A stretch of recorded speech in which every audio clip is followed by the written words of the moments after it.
To people that have never taken an interest in the gun world, this may sound radical, but really, if you carefully think things through, there's no reason to bar gun ownership from anyone, because here's why: because honest people aren't a problem.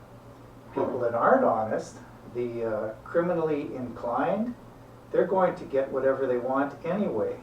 And they're willing to do things that are already illegal, such as rob or murder.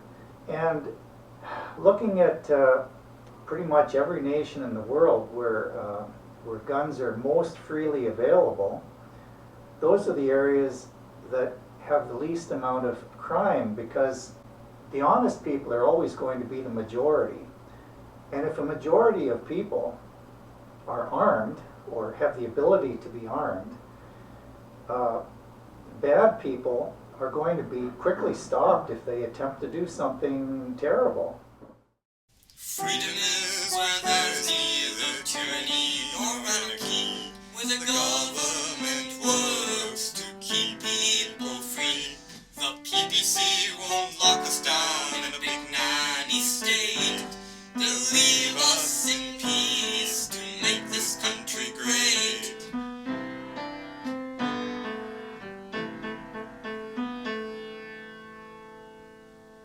Hello, this is John C.A. Manley with the Perth-Wellington Association of the People's Party of Canada.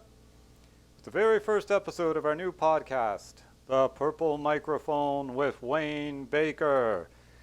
We decided to start the first episode with a bang by talking about guns.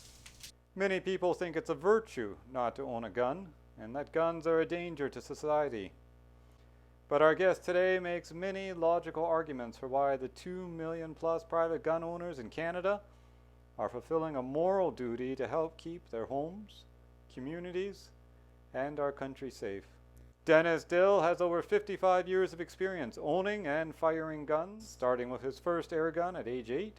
By age 15, he purchased over-the-counter a Remington Nylon 66 rifle with a 14-round capacity at Canadian Tire. Dennis is a member of the International Defensive Pistol Association. He's attended gun matches in Ontario and throughout the USA. Dennis has even participated in numerous machine gun and pistol competitions at the Knob Creek Gun Range in Kentucky. And Dennis also lives in Perth County and is a supporter of the People's Party of Canada. In this very first episode of the Purple Microphone, I joined Wayne Baker, the PPC candidate for Perth-Wellington, for an in-depth conversation with Dennis Dill about the immorality of restricting gun ownership in Canada. Here's just a sample of what you'll hear. Why banning guns doesn't address mental illness and the evil behind mass murder. Why criminals will always get hold of guns, making almost any form of public gun control frivolous, wasteful, and immoral. How gun ownership prevented Japan from landing on the West Coast during World War II. Why gun registration serves no logical purpose and could cost innocent people their lives if Canada was ever invaded. Why police officers should have no more right to carry a gun than a law-abiding person. Without further ado, here is part 1 of the interview with Dennis Dill on the immorality of restricting gun ownership in Canada. Dennis, good to see you. Nice to see you today, Wayne. Thank you for being here. Can you maybe give us a little bit of a background, a little bit of your background and reason you're here? I've been a lifelong conservative type person, former dairy farmer, and a lifelong gun owner. And gun ownership to me is extremely an important issue for Canadian society, and current government is intruding on our rights in that regard, and that's largely what I would like to talk about. Now, why you said it's an important issue? Why is it important? Because much as one hears Americans speak of this, of gun ownership being important to society, gun ownership is actually a God-given right that all of us have, in that we all have a God-given right to self-defense, defense of our family, and defense of private property, whether our government recognizes that or not. And that is why the recognition of our gun rights is important. I don't think a lot of people realize either how many Canadians own guns. They think it's an American thing, and a lot of people think Canadians don't have many.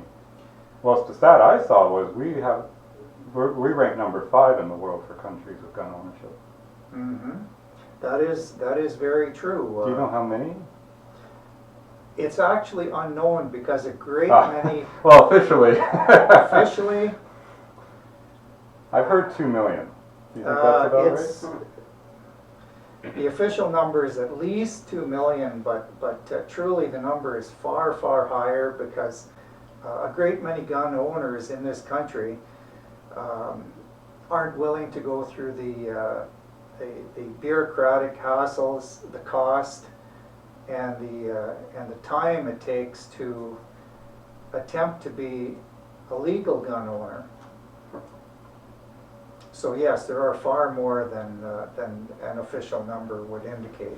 Okay, we're going to have to play this little clip for you. It's like, you know J.P. Sears, right? I certainly do. It's him doing, I'm just going to play a segment.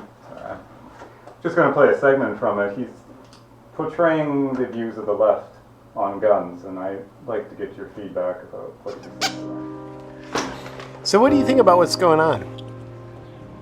Well, in response to the mass shooting, just as the media is directing me to, I'd like to jump to the conclusion that we should ban all guns before I have a chance to think about how that only affects law-abiding citizens while doing nothing to address the underlying cause of mental illness and evil behind mass shootings. Yeah, I think we should ban guns too. Yes, it would make a lot of sense to have people with guns take our guns. But sometimes I think, whoa, wait a minute there, extremists, just hear me out.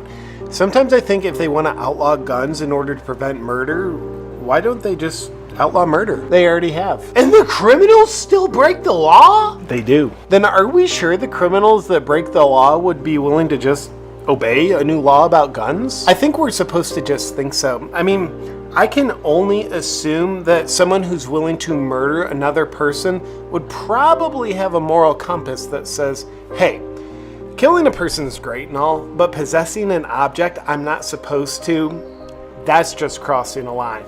Not gonna do it. Makes sense when we look at it through the lens of that very limited, unlikely perspective. Sure does. Instead of waiting for the leftists who politicize the tragic loss of life to convince the media, to convince the masses, to convince the government to confiscate our guns, maybe we should just voluntarily turn in our guns. Yes, and maybe we should turn in all our food and private property rights too, just to be safe. I'm pretty sure that's already in process. You know, one alternative theory to what the media is telling us... Whoa, hold it right there, extremist! Good point. But just stay with me for a second on this one. One theory is that power-hungry authoritarians use PSYOP programs like MKUltra to program mentally unstable people to do mass shootings so the authoritarians can then politicize them and justify to the public why guns are being taken. And then they have total tyrannical control over citizens who cannot defend themselves against them. Okay, Mr. Tinfoil Hat. Now, PSYOPs and MKUltra might be proven programs that the government has used, but they're just conspiracy theories. You think so? Yeah, I think calling those realities conspiracy theories, as they're subjects that I do not understand, is a viable way of engaging in intellectual discourse about them so that I don't have to do any research beyond the current level of knowledge that I already have. I'd also like to discount those realities as conspiracy theories because it's just easier than starting the journey of learning about what I don't currently know about. And by being unwilling to learn about anything new, that's how we grow more certain of ourselves. So, after that strong argument to get rid of guns, what would you say? J.P. Sears nailed it perfectly. Perfectly. There's no logical reason for honest people to give up their guns, to be barred from gun ownership. And criminals will always get what they want anyway. That makes gun control frivolous. It makes it immoral. I think the United States Department of Defense says that 7% of criminals obtain their guns legally. Mm-hmm. And that's only first-time criminals. There's some interesting broader perspectives as well. The reason Japan chose not to invade the Western United States during the Second World War is because Japan knew that there was massive gun ownership along the West Coast, and they knew that they weren't dealing with a military that would stop them. They were dealing with a civilian force that would stop them. And so that alone prevented some pretty nasty things from happening to the Western United States. Japan was in a position to actually pursue for a while the landing on the western coast of the U.S., but they felt it was more advantageous to go south and into China. So I think that's a very interesting perspective. Also,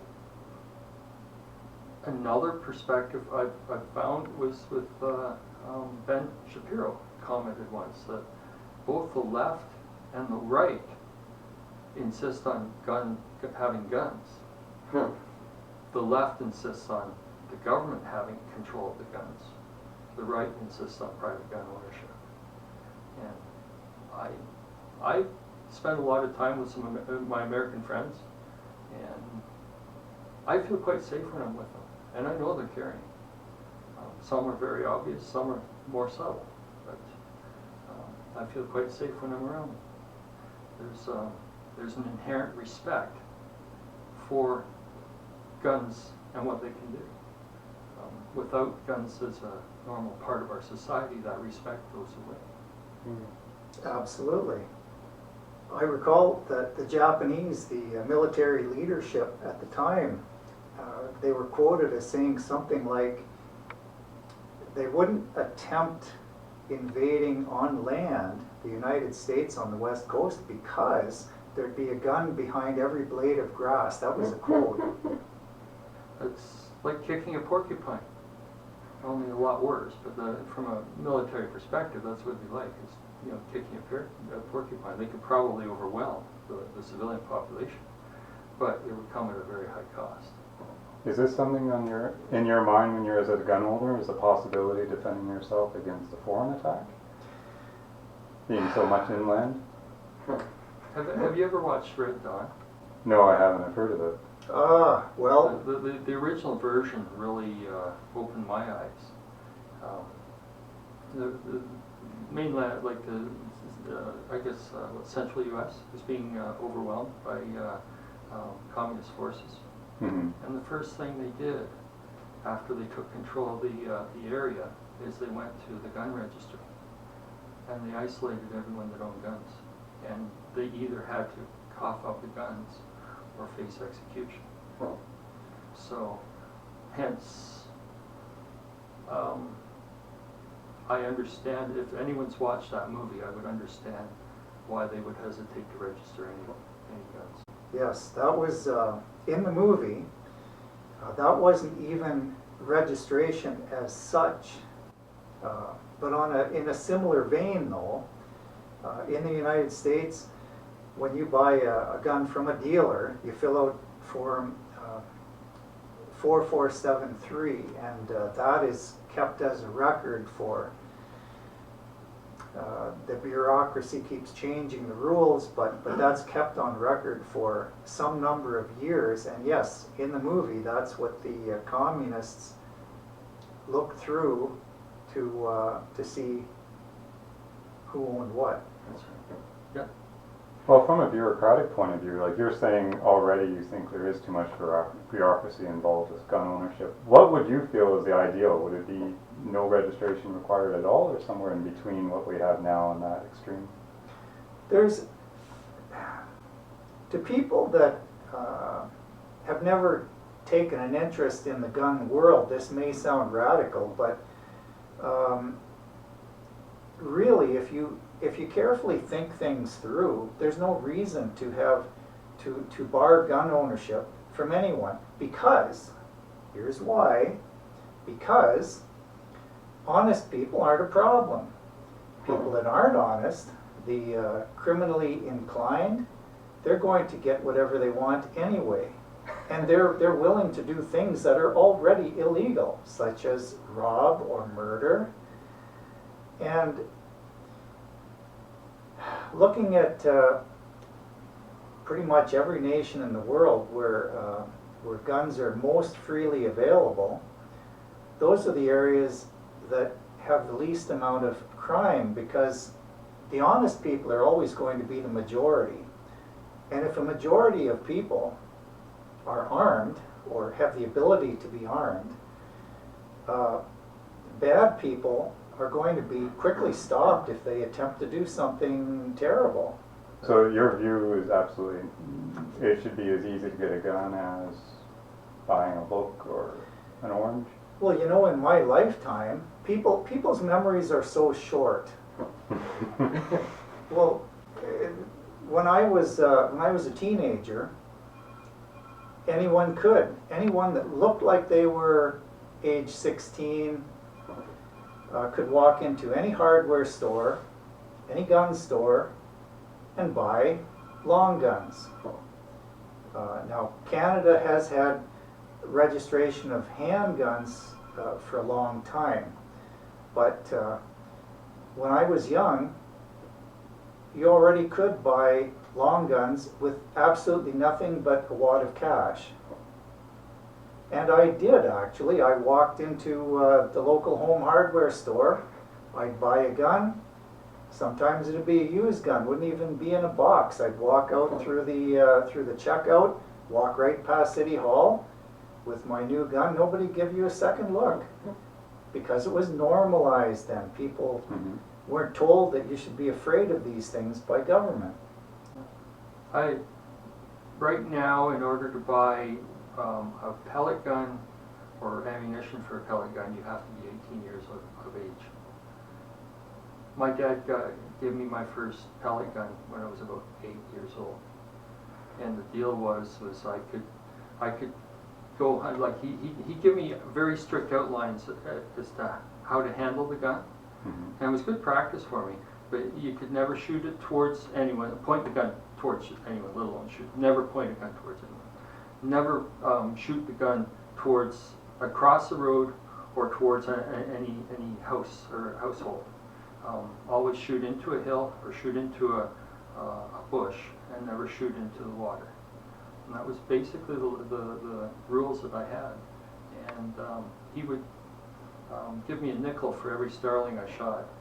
And I think a package of pellets was about 60 cents, so I was struggling to get enough money to buy the next package of pellets. So, yeah.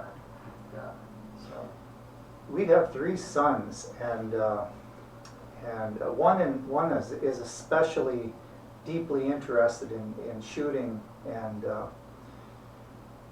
so I made sure our boys were always around and had the ability to shoot from the time they were able to hold one. And I would watch. I taught them how to use them properly and safely. And our one little guy, when he was 10, 12 years old, he'd have his friends over, and he'd want to go shooting, and okay, you guys go ahead. And I'd watch closely from nearby, and he did beautifully. He showed his friend the same way I showed him, and there was no danger whatsoever. Well, I should say for the audience too that Dennis was my first instructor, well, actually even my only instructor, and that was one of the things. You kind of go into the, you know, it's a deadly weapon, it's a deadly device, that's what it's designed for, and you go in feeling a little nervous, and it immediately starts feeling natural. And of course, you put in all the safety precautions. You had control over, you were very directional about what we should do and should not do, and there was, clear guidelines. It wasn't like anarchy in the woods. So it was very natural feeling. I even got a picture behind there of my wife getting her first lesson with Dennis. And she, guns weren't a big thing for her, but she enjoyed it thoroughly. She was quite surprised. Well, as she said, it was on her bucket list. She really wanted to try shooting at least once, and so she accomplished that, and it was really fun showing her. Mm-hmm. I think it should be a prerequisite for every citizen to at least know how to handle and shoot a gun. Whether they choose to purchase and own a gun is a different thing. If they choose to purchase and own a gun, I think that they should be properly trained in the proper and safe handling of that weapon. But I really think that it should be a prerequisite for every citizen to actually shoot a gun, so they understand what it is, and it's not this. It's scary if you're at the wrong end of it, but if it's properly used, and quite frankly, if you don't understand what it is, you can't really understand how scary it is on the other end. Mm. So I really think that properly supervised and properly used, I think everyone should at least shoot a gun once. Now, as a prerequisite, are you saying that more as a philosophical thing, or Or something you'd do legal? You wouldn't enforce it as a law. No, Okay. I don't think it's something that would be enforceable. But I think Or I shoot think you if you don't learn how to use it. I think more appropriately, I think we should, as a society, we should encourage Yeah. access to be able to do that, more so than I happen to know a farmer who has a gun who might let me shoot it, Yeah. that kind of thing. So Yeah. we have more direct access to guns. Oh, it could be part of the school programs, I think. I would be Well, I'm sorry, but You're the interviewer. It used to be. It Yeah, of used course. to be part of school Even in England. programs. There are a lot of high schools around here in southern Ontario. There are a lot of high schools that still have a shooting range in the basement, which Oh, generally that's aren't interesting. used anymore. But yes, it was a thing. It was a thing that kids used to bring their .22 rifle from home and bring it to school, Mhm. and at the end of the day, they would go shooting at the range at the school.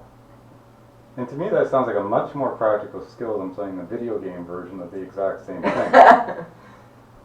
It's a more respectful version, more respectful because you learn the power and the implications of mishandling that weapon.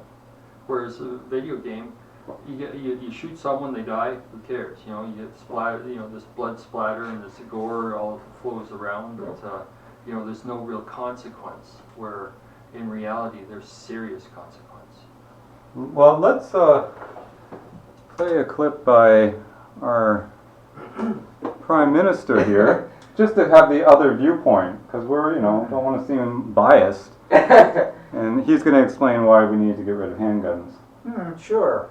We're introducing legislation to implement a national freeze on handgun ownership. What this means is that it will no longer be possible to buy, sell, transfer, or import handguns anywhere in Canada. In other words, we're capping the market for handguns. We're also fighting gun smuggling and trafficking by increasing maximum criminal penalties and providing more tools for law enforcement to investigate firearm crimes. And we'll require the permanent alteration of long gun magazines so they can never hold more than 5 rounds. These are actions that doctors, experts, and chiefs of police have been calling for years, and we're acting on their advice. Let's be the most positive against it. Was there anything in that you agreed with? None. Nothing. Even about law enforcement reducing smuggling of guns across the border? I do not agree with any of that. Let me begin with, first of all, he lied saying that gun ownership and gun importation, that handgun importation is banned. Not true whatsoever. Government agencies can still import all they want. So police are never, ever, ever going to be unarmed. What's the difference between you and I and a policeman? I'll give you the answer. Nothing. Nothing except that he is employed by government and you and I are not. It doesn't mean he's more trustworthy, more responsible. None of that. Well, and even in Canada, as opposed to the U.S., we're actually allowed to do citizens arrest, which is a privilege in Canada compared to many other countries. We just don't have the firearm on our side to help with that arrest. That's right. Yeah, legally we don't, and that's unfortunate. Not that everyone would want to carry if they could, but we'd have a better society if we had that legitimate ability to people that are interested and have the acquired knowledge and skills to do so. There's an inherent respect. We always we like to draw a comparison between us and the States sometimes, but there's an inherent respect amongst the average citizen in the United States, to the extent that they can legitimately leave their home unlocked. Now I'm talking primarily rural United States, but they can legitimately leave their home unlocked indefinitely and not worry that their home's going to be invaded, because there's that inherent right to protect themselves and protect their property. We lack that in Canada here. It's a statistical fact that burglary rates nationwide, US and Canada, are similar. Per capita, they're similar. But the big difference is, in the United States, it's rare for a burglar to enter a home where he knows or suspects someone's there. He'll enter a home when he's pretty sure no one's there. In Canada, it's almost the other way around. Burglars couldn't care less if someone's there and they know they're there. They enter anyway because they're not afraid of the homeowner hurting them or being able to legally do to stop them in any manner whatsoever. That's actually a nice segue into the next thing I'd like to talk about: self-defense. It's a very convoluted system we have here in Canada. We have to be assured that we are in the right way. We have to know that we are mortally at risk, and we have and if we aren't mortally at risk, then we are the ones that can face the charge. So a burglar can break into our home, and they can threaten us, but if we're not harmed, they're basically like they're free to go, relatively speaking. If we're surprised and we respond with what we think is appropriate force, and it's deemed to be excessive force, we can face jail time because someone broke into our house and into our private abode, in our private space, and yet we become the ones that are at risk.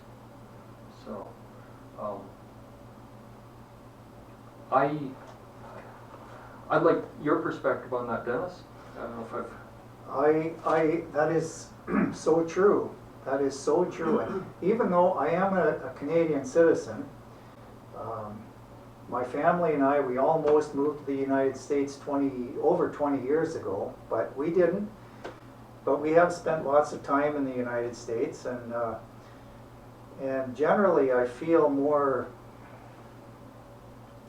generally safer there than I do here, because of the fact that most everywhere that we go, people can defend themselves without legal repercussions if they needed to. Well, we had Trudeau's point of view there. Why don't I put up Maxime Bernier's view, his policy, his views on self-defense, and see if you like them any better than Trudeau. Let's do it. I want to announce a new People's Party of Canada policy today with regard to crime and the right of Canadians to defend themselves against violent crime in particular. Crime is a rising concern in many regions of the country, including in rural areas like here in Portage-Lisgar, where many houses are isolated and police stations are sometimes many tens of kilometers away. One obvious way to deter crime is to make it clear to criminals that there are laws and enforcement means in place that make it likely that they will be caught and severely punished. Another is the fear that their victims are going to defend themselves. Any justice system grounded in morality and reason allows self defense. In Canada, this right is, however, inconsistently applied due to the law's complexity and imprecision. There have been many cases over the past years when honest citizens who defended themselves against violent assailants were themselves charged.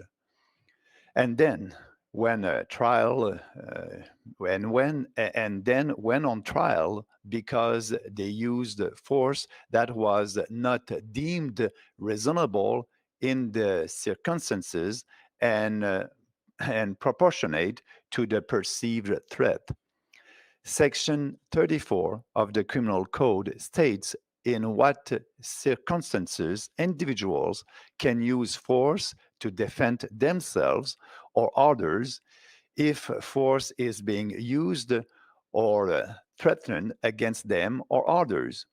Section 36 recognizes certain circumstances where an individual is justified in using physical force against another person to protect his or her property for being entered, taken, and damaged or destroyed. According to Ontario lawyer Edward Burley, who has been involved in self-defense cases involving the use of firearms, although the criminal code was amended in 2013 to clarify these self-defense sections in the criminal code, the law remains imprecise. It has been dealt with on a very uneven basis.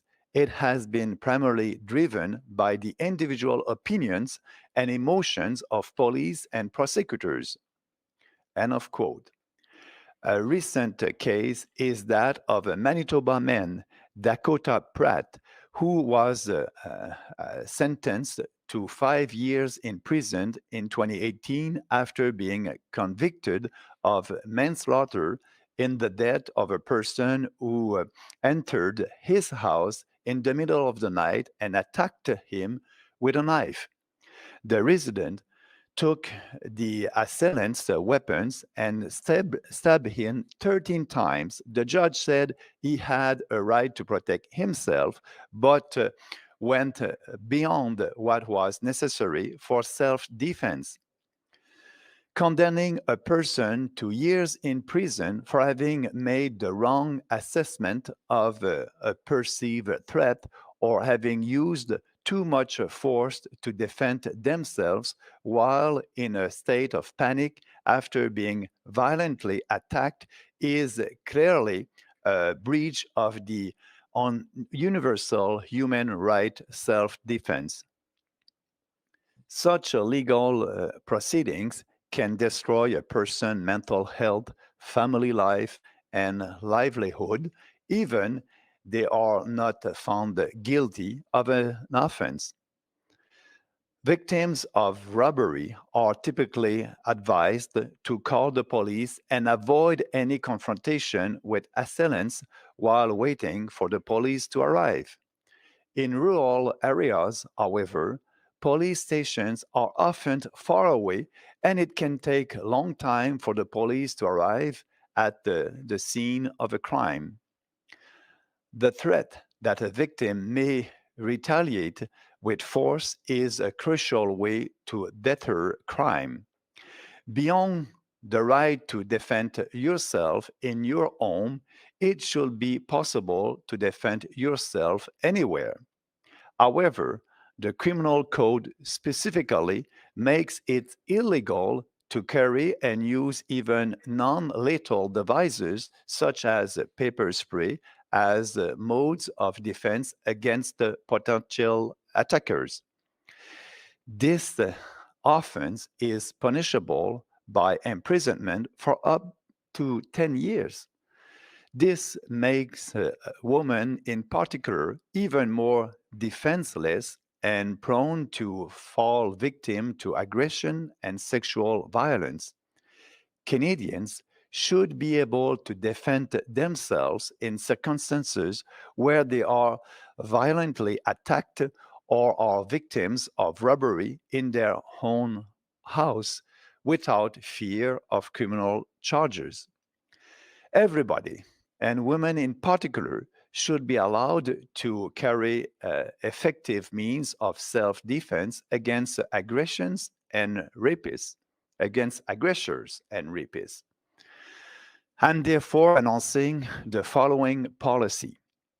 A People's Party government will first amend Section 34 of the Criminal Code to clarify and fortify the right to self defense and increase the burden of proofs necessary to charge and convict victims who used force to defend themselves against a violent attacker.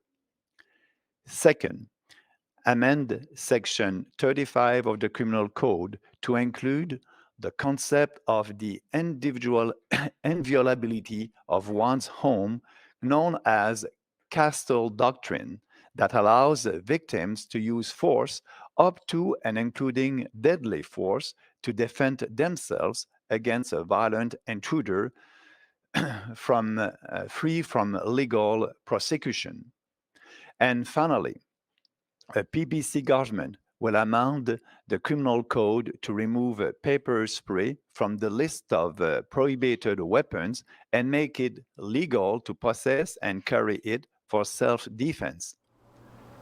Do you agree with them? I do.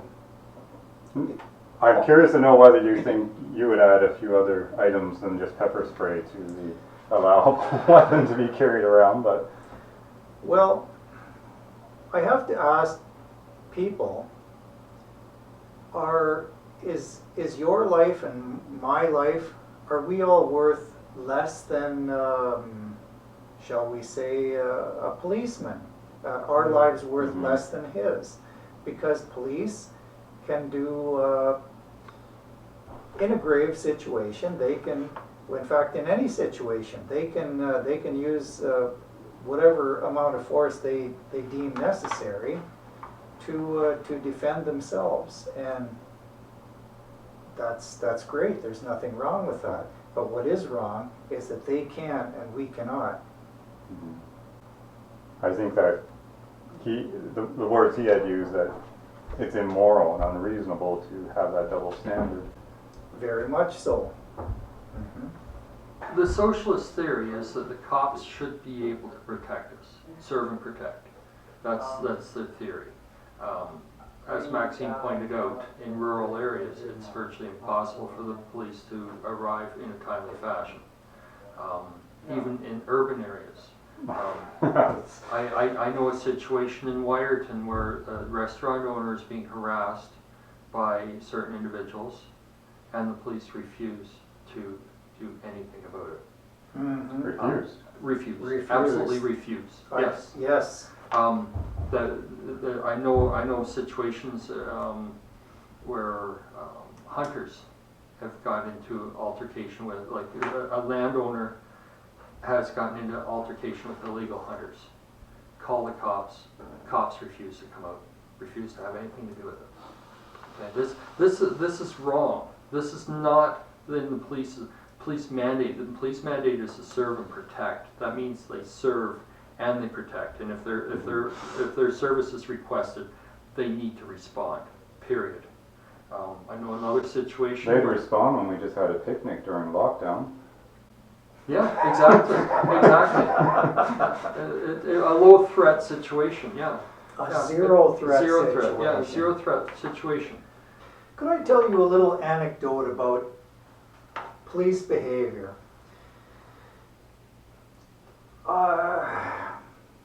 Many decades ago, we used to use the local police range as our gun club used the local police range, Okay. and it was a very friendly arrangement. And we used to have bi-yearly competitions with the police, which we always won. But anyway,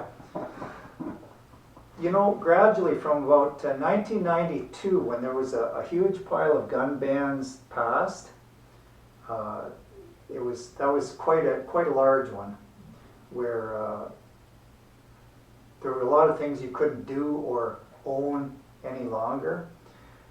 And I noticed from around that time onwards that our relationship with the local police got less and less warm as new ones were hired.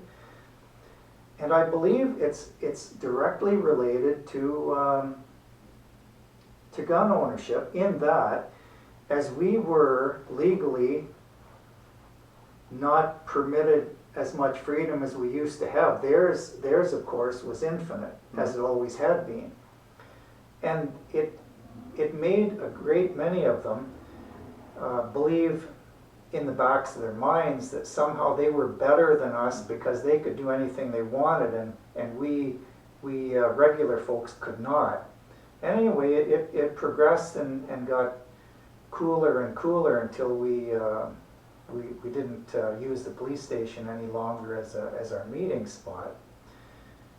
And anyway, I do believe that was directly related to the restrictions in gun laws on us. I tend to agree. I spend, like I said earlier, I spent a fair bit of time over in the United States, and the cops there, there's a mutual respect. Mm-hmm. Like the cops respect the citizens, especially the law-abiding citizens, and the citizens respect the cops, and they expect the cops to do their job when they're called on to do their job, and the citizens are expected to obey the law, and that mutual respect is healthy. Well, by criminalizing guns in some ways or criminalizing gun ownership, it was almost in some ways like you were becoming more and more criminal the more laws they introduced. That's exactly right. And I think that's how the cops start looking upon you as a criminal. That's exactly. Or semi-criminal. That's exactly right. That somehow we were lesser. We were just, as we were legally allowed to do less things than they could, they looked on us as lesser people. That somehow we were Not as good. Not as good, and we were just criminals waiting for the right moment to come out. Do you think this is a fair argument that if there was larger gun ownership and more people owning guns, it would actually make it safer for the police to do their job? 100%. That is exactly right. And in many parts of the world, the most gun the states with the most gun freedom in the United States, they're the lowest crime areas around.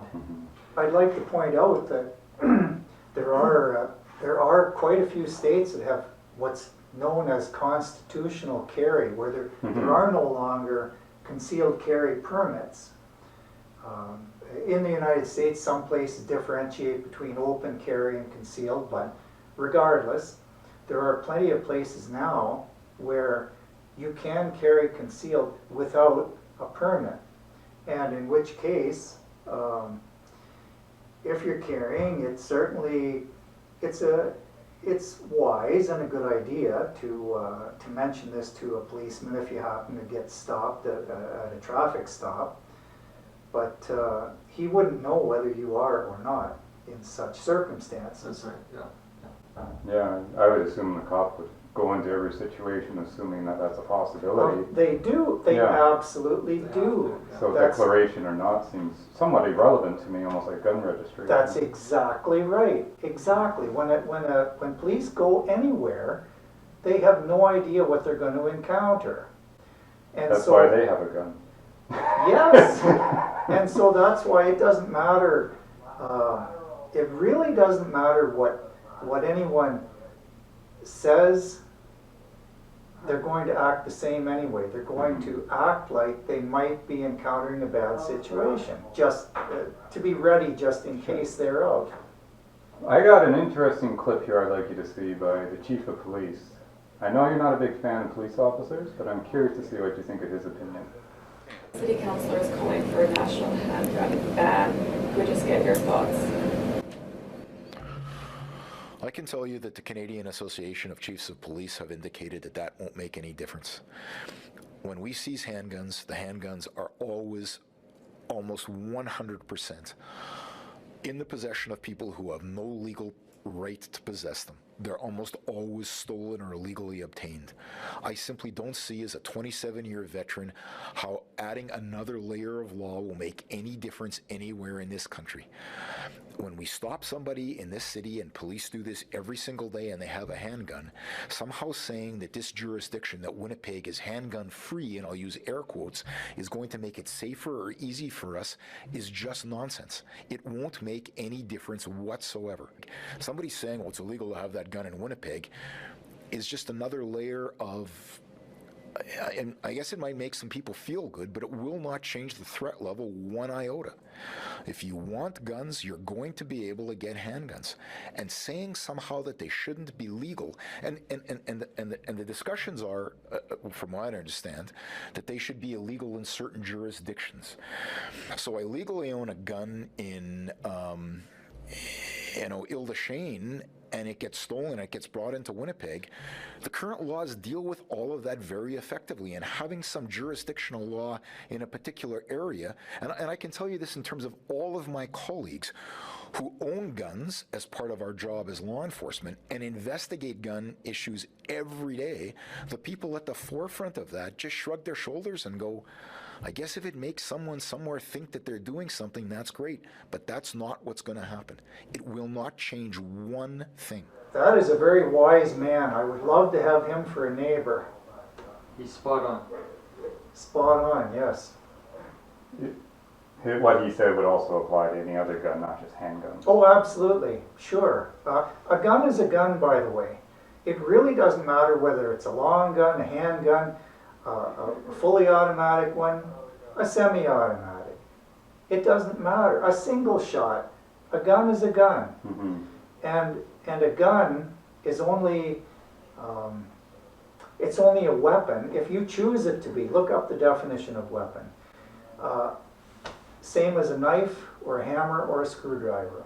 Or a car. Or a car, precisely. Or a Car gallon. keys. Or a gallon of gasoline. Yeah. That can be a weapon if you choose it to be, or it can be used for wonderful things like cutting your lawn. So I guess maybe just to be the devil's advocate here, with the guns though, the gun only has one purpose, to be used as a weapon. Is there another use for a gun that you can think of other than there decoration? certainly is.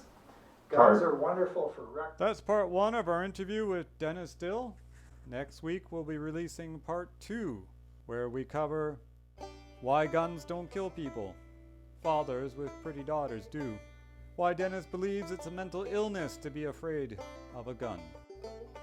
How guns are critical for protecting our food supply from small vermin and much larger and more dangerous ruminants. Why hunting licenses may still be justified, but are usually overdone, and why Dennis thinks small game licenses are stupid. How history shows that only governments with tyrannical or homicidal intent have ever banned their citizens from owning guns. Why Trudeau and his bodyguards are being hypocritical by banning handguns. Dennis reacts to a MacGyver fan explaining why guns are evil and unnecessary, as long as you have some duct tape. Why the US does not have the most gun violence in the world as many claim. Pepper spray laws that will baffle your mind. Why an increase in any form of violence is a reflection of a breakdown of the family, lack of parenting, divorce, poverty, opiates, drug addiction, and other societal ills that have nothing to do with gun ownership. And finally, Dennis's reaction to the PPC's firearm policy. All that is coming in the next episode. Be sure to become an email subscriber at Perth-Wellington PPC.ca so you don't miss out. And while you're there at the website, please consider making a tax-deductible donation. This year we are launching a large local campaign wherein we will be advertising video content like this show via postcards, flyers, and letters delivered to people's doorsteps, directing them to our website, growing our mailing list of supporters so that we can win the next election. There is enormous cost in printing, delivering, and managing such an aggressive campaign. A donation of any size will help us reach more people so that Wayne Baker becomes the new Member of Parliament for Perth-Wellington. Please go to Perth-Wellington PPC.ca or see the links below to make a one-time or monthly tax-deductible donation. If you have any questions about the PPC's policy, please feel free to email or telephone us, and a representative will be happy to meet with you in person or on the phone. Canada is at a historical crossroads between tyranny and freedom. Please visit Perth-Wellington PPC.ca and help fund the road that will protect us and our children's future from government overreach, woke ideology, and other irrational policies that are incompatible with freedom, fairness, respect, and justice. Freedom is where there's neither tyranny nor anarchy, where the government works to keep people free. The PPC won't lock us down in a big nanny state. They'll leave us in peace to make this country great.